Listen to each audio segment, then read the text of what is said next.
Paul here from My Perfect Failure, helping you turn your failures into successes and your setbacks into opportunities.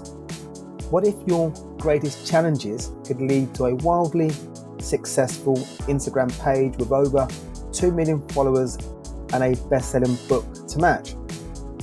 Today I'm joined by Dave Tarnowski, the creative genius behind the Instagram page Disappointing Affirmations. In just 1 month, Dave's unique blend of humour and heartfelt truth turned an idea into an overnight sensation. In this episode, we explore how Dave transformed his sensitivity into a superpower, the inspiration behind his brilliant yet relatable affirmations, and how Disappointing Affirmations beautifully blends satire, humour, and affirmations. Plus, Dave shares the viral moment that skyrocketed his journey and the deeper story woven through his affirmations and his book. This conversation was both thought-provoking and profoundly insightful. Dave's ability to mix satire with meaningful mental health advocacy is truly inspiring. If you're ready to laugh, reflect, and discover the power of vulnerability, hit play and enjoy this episode. Who knows what Jay-Z, J.K. Rowling, Bill Gates, and Oprah Winfrey all have in common? Okay, I will tell you then. They have all overcome failure in one shape or form to go on to gain success in their respective careers. Welcome to My Perfect Failure.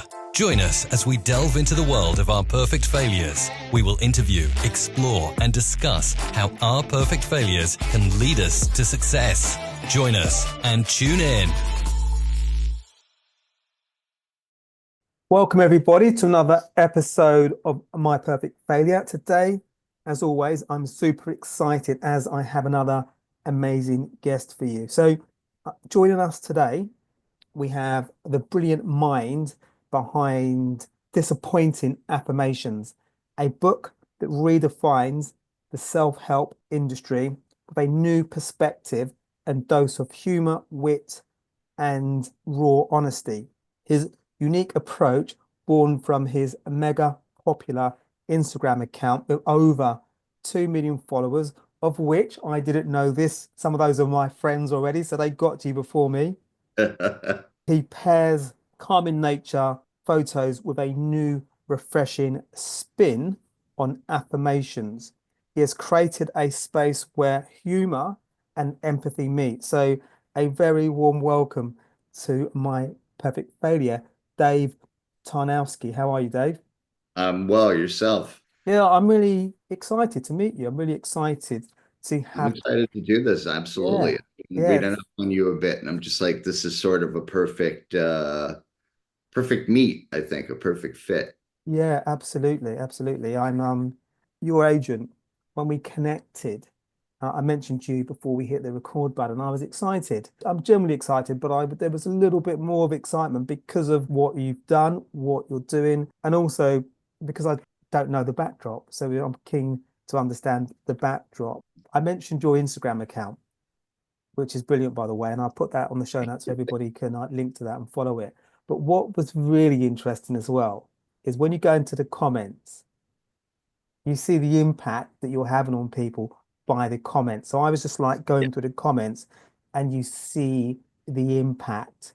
So clearly it resonates with you. You put it out there and Right. you're having this tremendous impact on people globally. So we get into that. But I guess where would be lovely to start is you, Dave, who is Dave, and clearly you're from the US, and how did this sort of thing happen around railing against toxic positivity? Yeah, it started with I'd been making memes for years. What I would call, or what someone would call, niche memes, like I had a David Lynch Twin Peaks kind of page.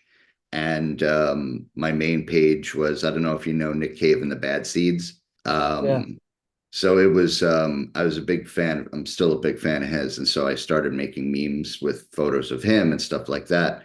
And it was the summer of 2022. And I had gone through a major personal change in my life. My second marriage ended, and it was a very dark period for a couple of years. And it just so happened to happen in 2020, which was a very dark period Yeah, for many people. I that's the mean, worst period for anything oh my to God, happen. The worst. I'm sure so many people lost their relationships Mm, during that year. absolutely. So I went on this little meditation retreat, and they had this store there that I went to almost every day, and they had positive affirmations like all over the place. I mean, that's big in in that sort of community. And I've got nothing against positive Mm, affirmations, if they work for people, fine. But it was during those trips to the store, I think, where I really started getting the idea of this thing. And so I wrote my first one, which was something along the lines of, if I had to go back and do it all again, I would just mess up my life differently. Um, that was like the very first one that I made, and I posted it on Nick Cave and the Bad Memes, and it got a good response. And so I got the idea of doing these things, and also I had on my phone thousands upon thousands of vacation photos that I went, okay. vacations that I went with my ex, and they're just sitting there doing nothing. And so I came upon this idea of, I could have something that is completely mine, like the Yeah. words, the photos, and so everything is mine. And I'm the labor that I put into actually making one of these, it's writing and it's design, Yeah. you because it's really figuring out what photo where it's going to fit best. And the story of Disappointing Affirmations is one of pretty much overnight success, which just still blows me away. Because I started the page in July of 2022, and I got my first book offer in August. Say that again. Say that again. I started the Let's page in July replay that. 2022, and I got my first book offer in August. And I ended up signing with my literary agent in October, and I had the deal for the first book. And Wow. I mean, it was literally like, so the page grew up with the book. There's like no separating the two. Okay. And Okay. Okay. yeah, yeah. Wow, that's phenomenal. That's so okay. Okay. So I'm just trying to gauge the speed of the success and how things happen for you. So when you started post it, so I guess there's a couple of things come to mind. Mhm. So you mentioned that positive affirmations, you've got nothing against them. Most of us have nothing against them, but I guess there's a difference between positive affirmations and positive Yeah. toxicity. And it's a toxicity which I think clearly does us no favors. So would you mind explaining what your perceived difference is between the two? Yeah, I just think it's absolutely impossible, just being a human being, to be happy and up all day, Mm, every day, and like I said, positive affirmations work for some people. What I like is some of my favorites that I've made, I've taken a positive affirmation like, you are enough, but then I add, we don't need any more of you. yeah, yeah, So that's what I call the stinger. And so I love taking positive affirmations and being like, you're good, but because this is all sort of these kind of stemmed from things that I felt, things that I feared were true about myself, things that I've told myself in the darkest of hours. So, having gone through that, it was, it was a blessing and a curse, but I came out on the other end with, an even deeper sense of gallows humor, I think. And, yeah, but with the toxic positivity, I, when I started the page, I got a lot of pushback from people who are seriously into that. Mm. Like, no, no, you can't say this. How can you say that? Really? Really? So Yeah. were you getting that in Yeah. your comments, or was Oh, that yeah. friends? Yeah. Okay. Yeah. No, Okay. it still happens on occasion. Most of the comments, I've been around for a couple of years, so people know that it's, satire and Mm. it's poking fun at that stuff. But even beyond that, I think it's one of the things that I love about it is so tomorrow is going to be one of the most stressful days for anyone in the United States and The, possibly the the world, the world. I mean, the world is watching this. Yeah. And one thing that I love about this page is I don't bring politics into it. Yeah. I like to have it because the reason that it's there, is ultimately what I want someone to come away from the page with is I feel seen with that thing. That's Mm. relatable. This page speaks to me. Maybe Mm. not every single post, but the page and the book, they speak to me. And that transcends party. Mental health, any kind of feelings, any kind of anxieties that we all share that. So I like to keep it absolutely neutral. Obviously I've got my side, but it's I just want it to be a safe space for everybody. And you do get energy from your page, which is great because energy is one of the superpowers of life. When we get either, Absolutely. if we get negative energy, clearly that doesn't do us the right, well, it doesn't take us where we want to go. But ironically, disappointing affirmations does give, when I go on your page now, I am energized by it. And also it does make you think as well. You do make you think.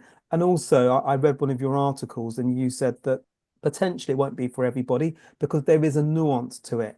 People have to get the nuance.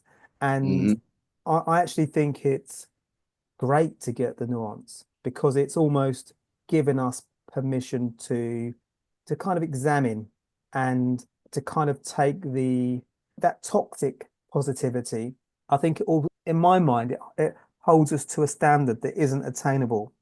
Yeah. And if you don't achieve that, then my perfect failure is you're kind of failing, but it's not correct. And I think your page, the nuance I think is perfect. Thank you.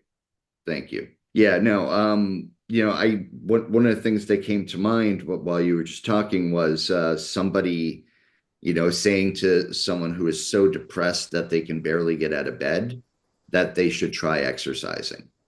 That's the kind of stuff that I'm fighting against Mm, because there are people who don't believe depression exists. I mean, there are people who are super anti, you know, therapy, they're anti-psychiatry, and that stuff has helped me more than anything in my life. One of the things, so I grew up in an all-male household, and my poor mother, but I was the odd one out. I'm the youngest, and I came out, and when I was growing up, I was always told, "Oh, you're so sensitive." And over the years, I turned that sensitivity into a weapon, and not a weapon of defense, but a weapon of a war against that kind of thinking, against, you know, making fun of someone who's depressed instead of maybe trying to understand, because it's very hard, I think, for people who don't have experience with deep depression to understand what anybody, who has dealt with that, I've dealt with it for most of my life. How much of an impact that can have on their life. So my MO has been to bring mental health awareness to mainstream, which I'm very happy to see that it's becoming more and more mm. mainstream and to talk about all aspects of it openly. Yeah, yeah, absolutely. And I think what's interesting is your background. Your background, you said that depression has been there. So you've engaged those emotions and those difficult times. And the page is almost, I guess you've got to a point now where I read one of your articles where you kind of talk about the idea that, you know, we should examine those difficult moments. We shouldn't cast them aside.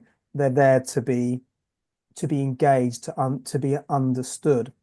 And that's quite refreshing because you never really hear that either said or written. There might be some scholars that I'm not aware of that have said that, but definitely in the mainstream, you don't hear that. Where did you get to the point where you were comfortable examining those difficult moments where people invariably would say, they would go for that positive toxicity as opposed to examining difficult moments? Um, perfect, perfect question. And I think it was, and I really need to do these again on my other pages prior to forming Disappointing Affirmations. I would do basically ask me anything in the Instagram stories, Okay. and I would really get vulnerable with these folks. Really? And I mean, and it's going out to thousands of people because I think that that page had like 200,000 followers at its max. But it was still reaching thousands of people who needed it. And when you put out a prompt that just says, "What's on your mind?"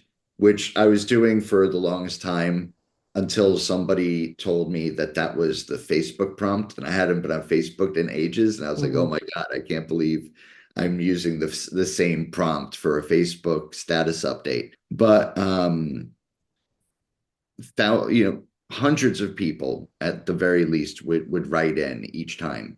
And I truly engaged with them. Like mm, I really enjoyed, getting up the following morning and being like, okay, I'm gonna record, a bunch of videos of me just talking. And a lot of them were about relationships. Um, a lot of them were about um just feeling depressed and feeling, not connected with the world. A lot of them, unfortunately, were about people wanting to end their lives. And that is something that through that experience, I got an understanding of not only myself, a better understanding of how I go through the day with my own mental health, but how so many people just have no outlet mm, or expressing their views. They can't afford therapy. They don't have anybody in their family or any friend that they feel close enough to open up, about this stuff. And so, sort of leading by example. And through doing that, and I did that for, I want to say, 2 years. Um, I really came to see vulnerability as such a strength, just opening up and being like, this is me. This is who I am. Hi, how you doing? And I just find it's a much more beautiful way to go through life, and too many people are resistant to it. yeah. It's really fascinating that you were able to do that, to be able to talk about whatever, were you talking about whatever came to mind that particular day? If you were Mhm. going, see, that to me is because I guess maybe I'm thinking about me a little bit, but I'm going to generalize a little bit, and it won't apply to everybody. But for me to get on to go and light and talk about my deepest, innermost thoughts, I would need a nudge. I would need coaxing. I would need to get to a point where It takes I was, time to get into it. yeah. But to Yeah. me, that's powerful though. That's powerful. And I kind of get it. I kind of get that because everybody goes through something. Exactly. And I think that when you get a normal guy that is prepared every day, every other day, regardless of how regularly you were doing it, to actually just be authentic. And Mhm. I think what's great about social media not everything's great about it, but one thing I do think is great is authenticity. People know authenticity. That's why your page has got 2 million followers. But people know that, so they recognize that. So if you couldn't go and deliver this if you want being authentic, people smell that out in like Mhm. like a millisecond. It's done, it's over. So that is incredibly.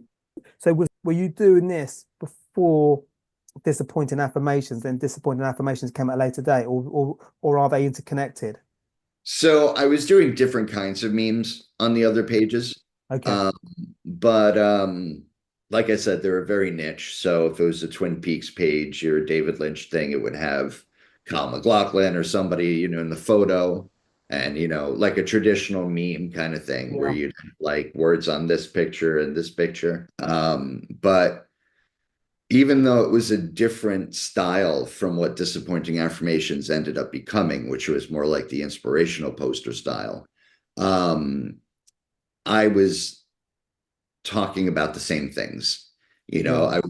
I was very much getting involved in it was steered towards mental health talk, and that was really, I engaged so well with so many people through that.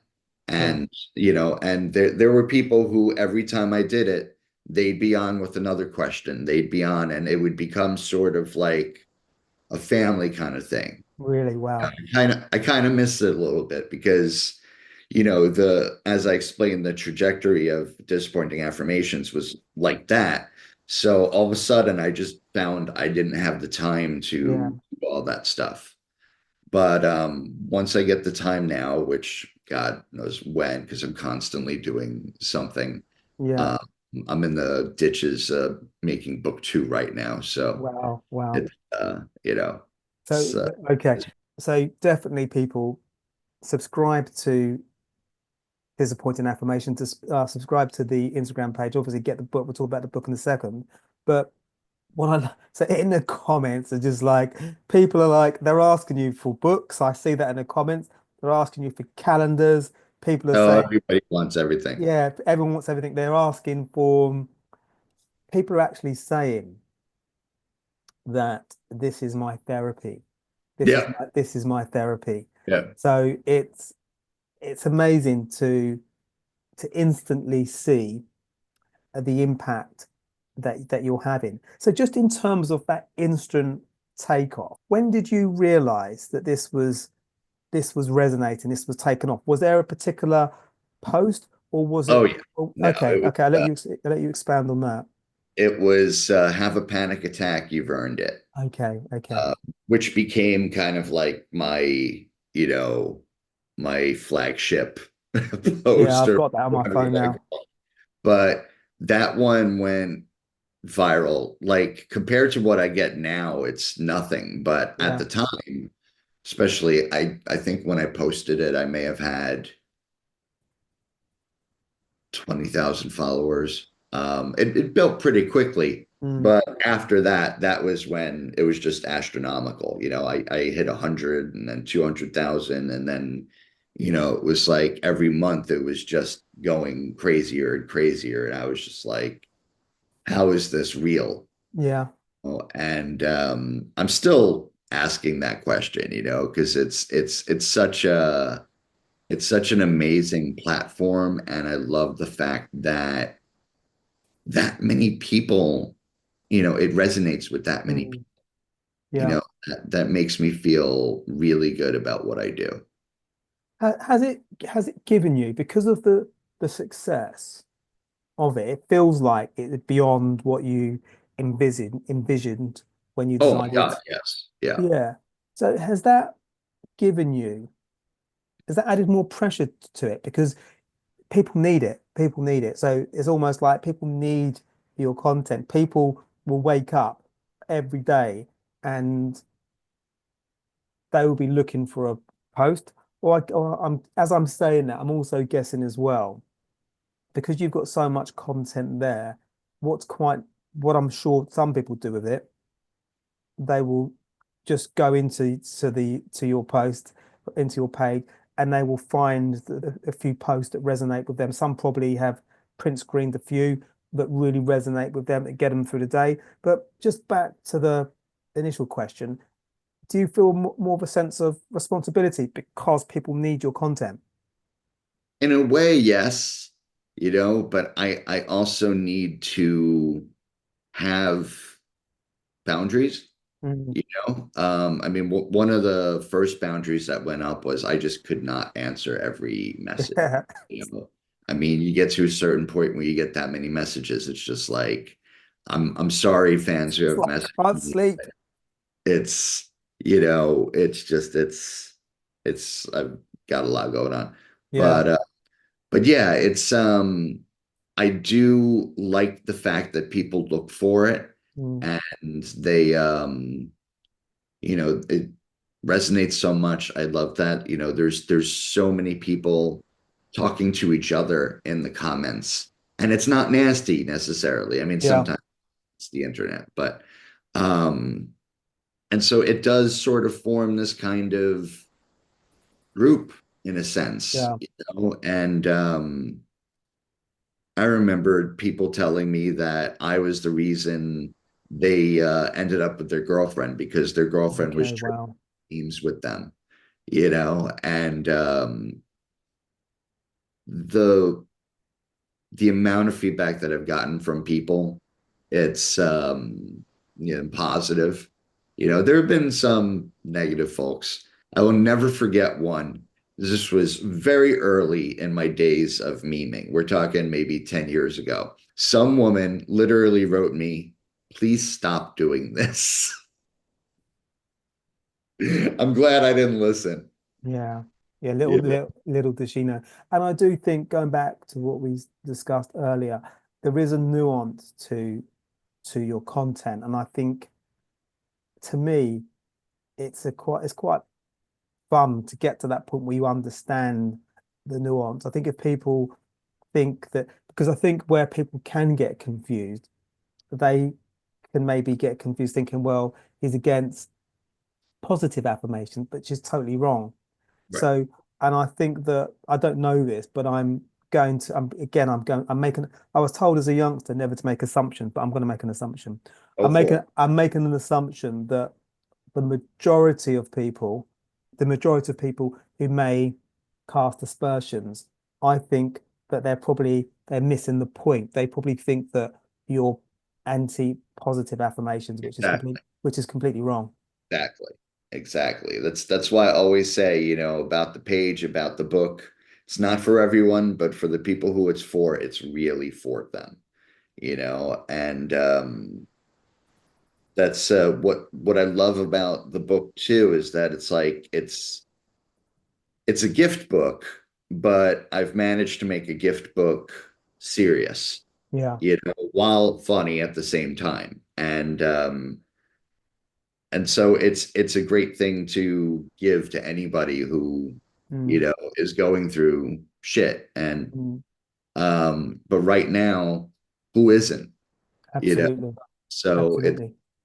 it's the book of the month. Yeah. So for people that are listening and watching, and people are thinking, I want this book for myself, or I want the book for a work colleague, or whether I want it for my partner, or whether I want it for my daughter, or it could be any number of different people it could be.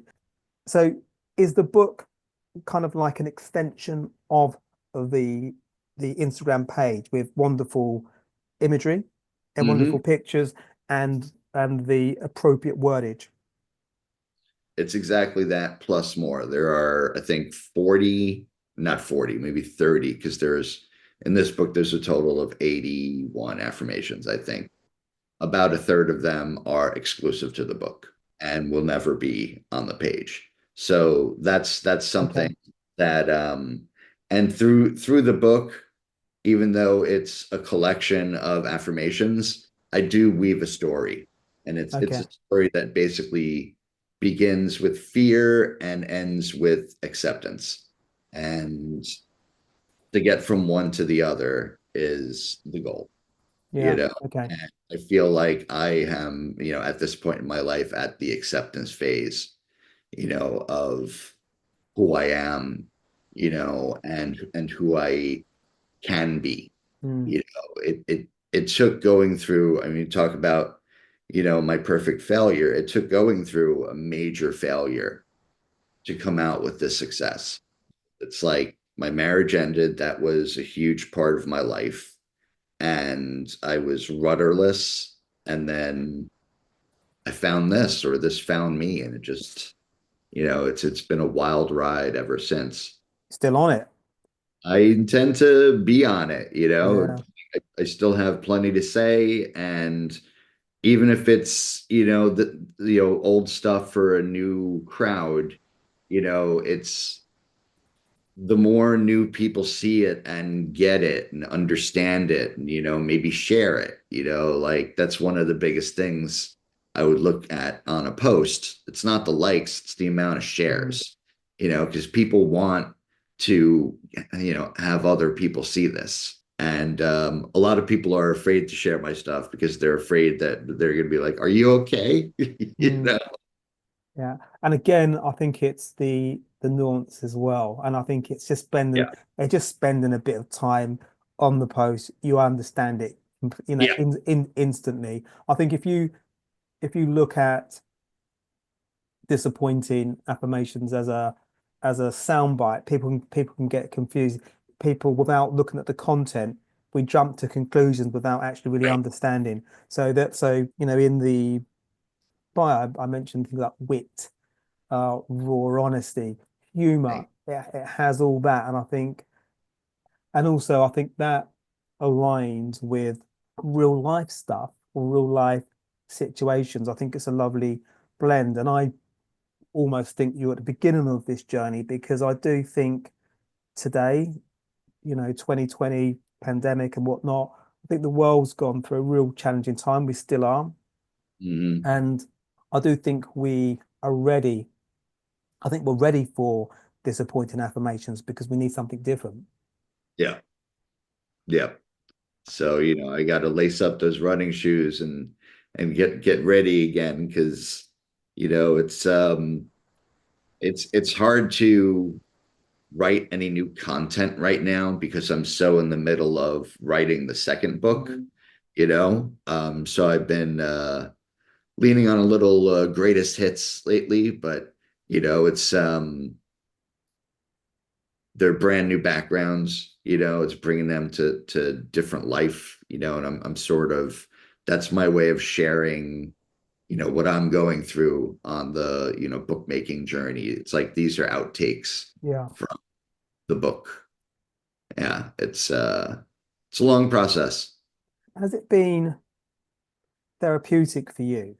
Has it almost been therapy for you to kind of Oh yeah. go, okay. I'm sorry. Just keep going. You're saying? No, that was the question. Has it been, because it almost feels that, I guess if you compare yourself at the start of the journey, mid journey, and now, can you kind of link the journey in terms of your therapy, where you were in the middle and where you are now? And obviously, we could have this conversation in a year's time and I guess it never stops.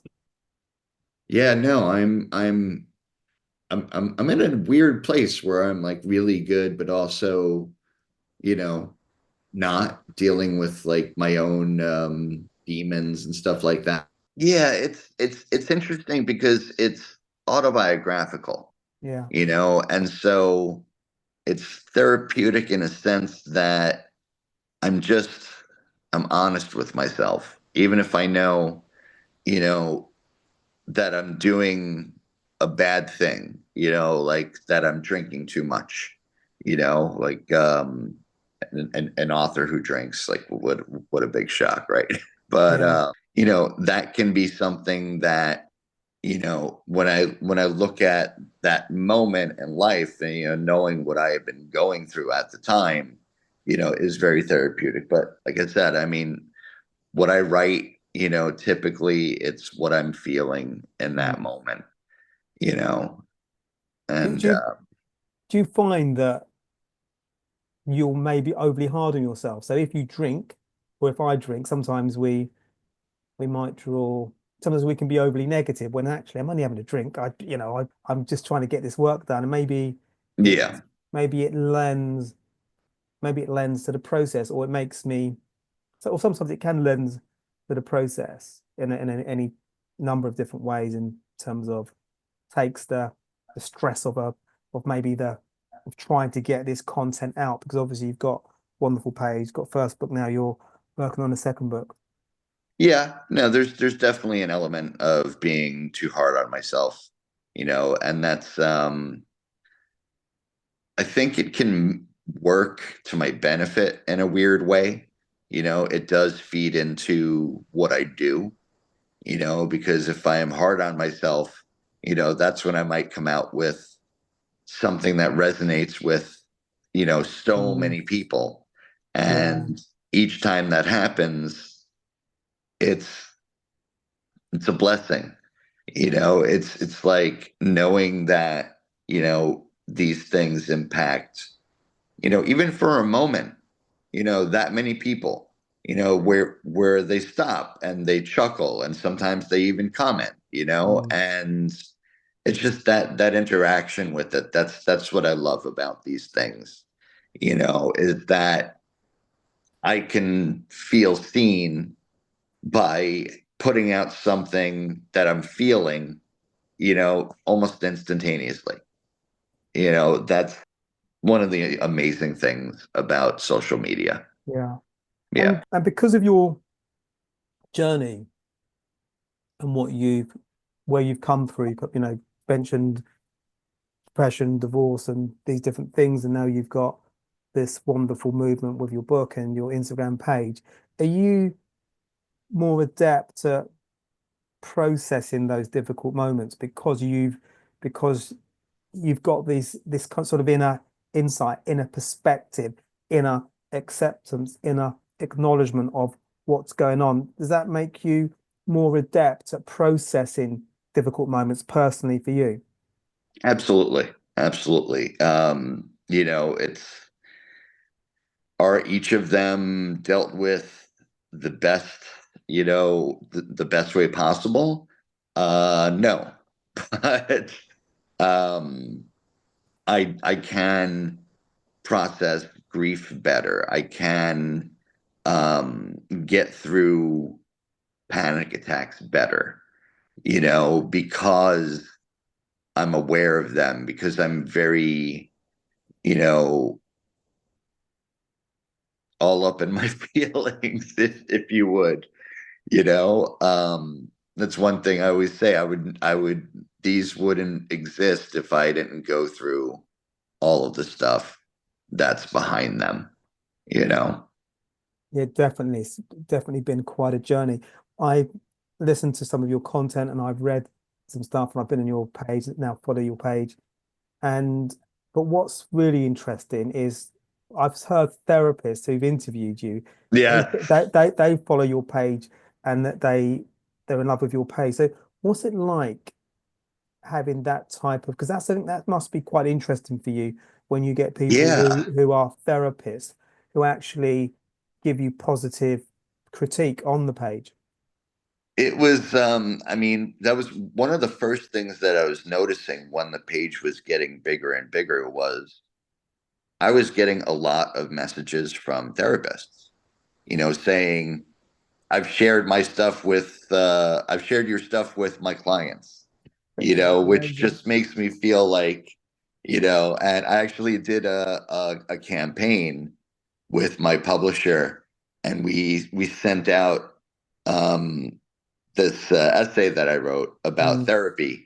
And because what I would love is to have a copy of this in the waiting room of as many therapists' office as possible, and so and I know, that there are a lot that do. It's very interesting being interviewed by them, because it's almost, I mean, I've always said, and like I mentioned when I was doing the Instagram story, Ask Me Anythings, um, I would say quite often, look, I'm not a therapist. I'm just sharing my viewpoints, about things that I've been through because I'm in my mid 40s. I've been through stuff, and there are many, many, many things that I can relate to. And I also have the ability to relate to them on a very human level, and I think that comes from my vulnerability, Yeah. where it's just, with each response, I care about this person. Mm. I want them to come away feeling better. That's really interesting how you flip the script on vulnerability. To me, the way that you use it, I think is a lesson to us all because it almost feels powerful.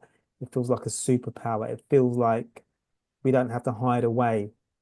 Exactly. And that is a really unique skill that not many of us have.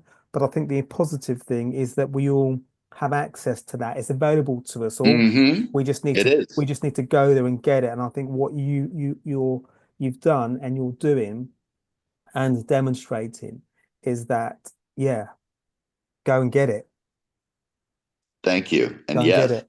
Go and get it. exactly. It's like anything else, one day at a time. You just try a little and try a little more. And it's not easy opening up, but once you do, oh my God, the amount you get back, it's beyond anything I've ever felt.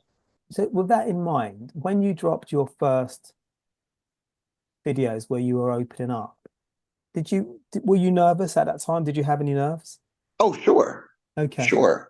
But it You c- was it was more controlled, it's not like it's sort of like an interview when you know the questions up front, because I've okay. got, you know, I would post the thing and then I would wait 24 hours and then I would take all of the responses and I would respond to as many as I could.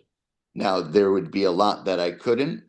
There would be some that I had no experience in, so I would just not even try. Yeah. And so I tended to gravitate towards the relationship and loved ones, which I had a lot of experience in, especially, what I was going through at the time. And I mean, that was extremely therapeutic, talking to people, and trying to help people learn not to do what I've done, and but now I kind of feel like I'm coming out the other end where now, and I hate to be somebody who tells people what to do, but I'm at the other side where I can now, advise people on how to change.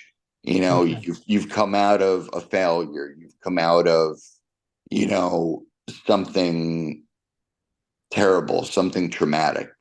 You've gotten past that. Now, what's the next step?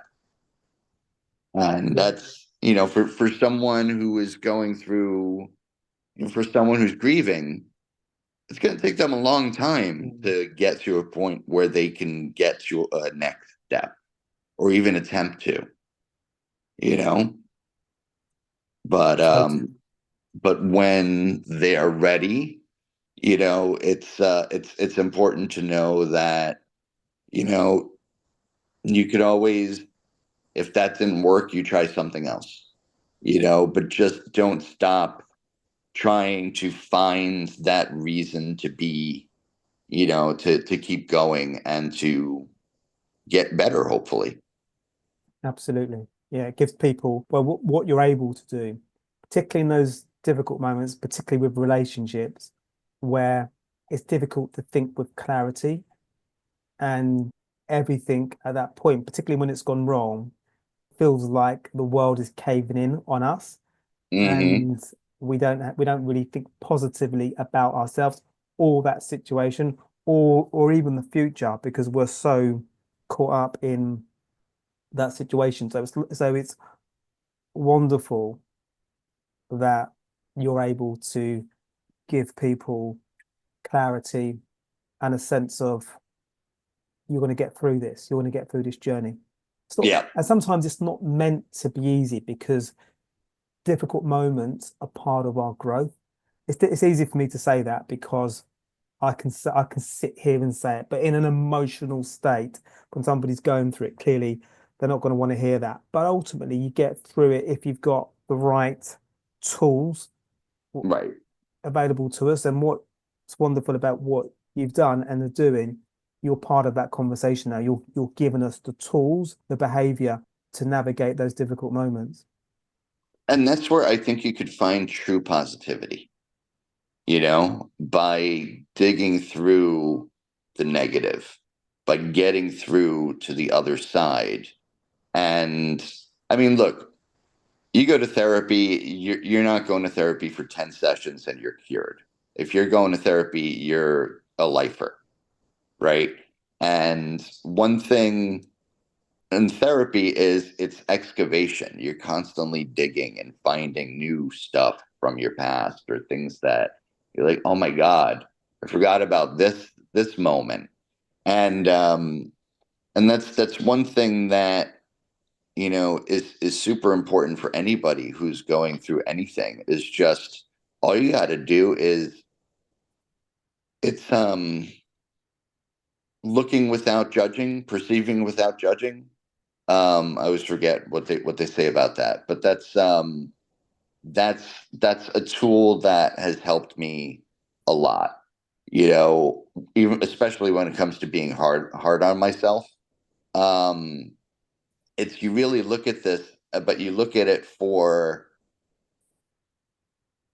what it is and what it can be, and you just try to get through that. And if you're going through a negative moment, that negativity, if you really embrace it, not embrace the feeling, but embrace the mental aspect of it, and what you're going through in that moment, you can see the reality on the other side, and you can get to a sort of positivity. And that's one thing, it's called disappointing affirmations, but it's not called negative affirmations. It's like these things are meant to be positive at their core, Mm. in their MO. Sorry, Okay. that was a very long-winded No, answer. no, it's really, no, it's really interesting. It's really interesting. I like the bit around, I guess you accept that moment, what we're going through, but then on the other side, you can see on the other side that positivity Yeah. where you do come out the other end. And I think we need that hope. I love that the whole thing actually, because you engage, because it's almost that we acknowledge what's going on, we Hmm. acknowledge the situation, whatever we individually find ourselves in.